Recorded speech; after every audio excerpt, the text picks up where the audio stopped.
Coach Motivation kali ini saya akan membahas tentang mimpi. Ya, jadi anjurannya adalah bermimpilah setinggi mungkin.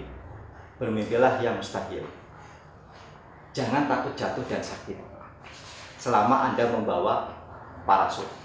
Ya. Jadi kenapa bermimpi itu harus mustahil, harus yang sangat tinggi di luar kemampuan Anda? Karena mimpi itu punya tugas, mimpi itu punya peran untuk mengeluarkan potensi terbaik Anda, untuk mengeluarkan kemampuan terbaik Anda, untuk membangunkan raksasa yang tertidur dalam diri Anda. Ya.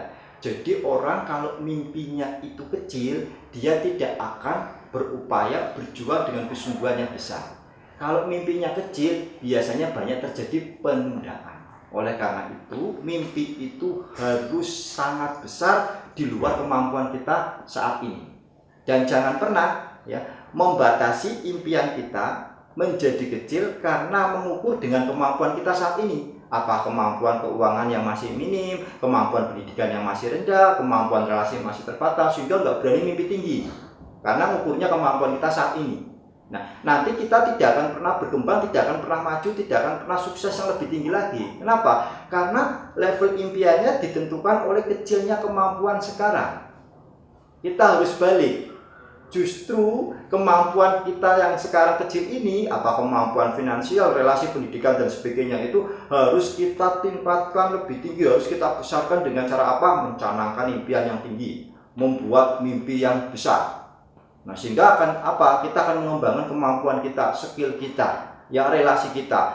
Nanti ujung-ujungnya kemampuan finansial kita pun akan membesar. Terlepas apakah nanti impian yang besar tersebut, impian yang tinggi tersebut itu bisa tercapai atau tidak. Tapi kemampuan kita akan bertambah, kemampuan kita akan meningkat.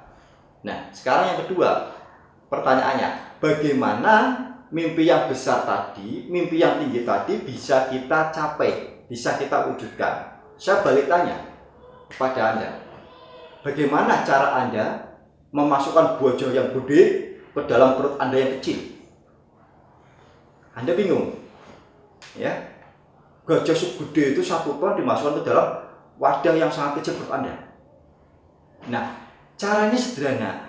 Anda potong gajah itu kecil-kecil, dimakan sedikit demi sedikit, lama-lama gajah yang gede itu muat di dalam perut kita. Nah, itulah yang dimaksud dengan mimpi itu besar seperti gajah. Cara mewujudkannya harus kita potong-potong. Mimpi yang besar tadi itu harus kita bagi ke dalam goal-goal, tujuan-tujuan yang kecil yang bisa kita wujudkan bulanan, mingguan, harian. Sehingga lama-lama mimpi itu terwujud karena goalnya kecapai. Kalau ada goal yang kecapai, kita belajar kenapa nggak kecapai. Kita sempurnakan cara strateginya. Kita bisa kerjasama dengan orang. Nah, sehingga mimpi yang besar tadi bisa kita wujudkan, gajah yang besar tadi bisa kita masukkan ke dalam perut dengan cara memotongnya kecil-kecil. Jadi dimanapun namanya gajah besar, artinya apa? Kalau kita punya impian harus besar, lebih besar dari kemampuan kita, karena mimpi tersebut difungsikan untuk memperbesar kemampuan kita. Yuk pemirsa Jos TV, mulai saat ini jangan takut untuk bermimpi yang besar. Jangan takut untuk bermimpi yang tinggi. Karena bisa kita capai dengan cara menetapkan goal yang kecil-kecil yang bisa kita capai harian. Semoga menginspirasi. Saya Edi Susanto, salam powerful.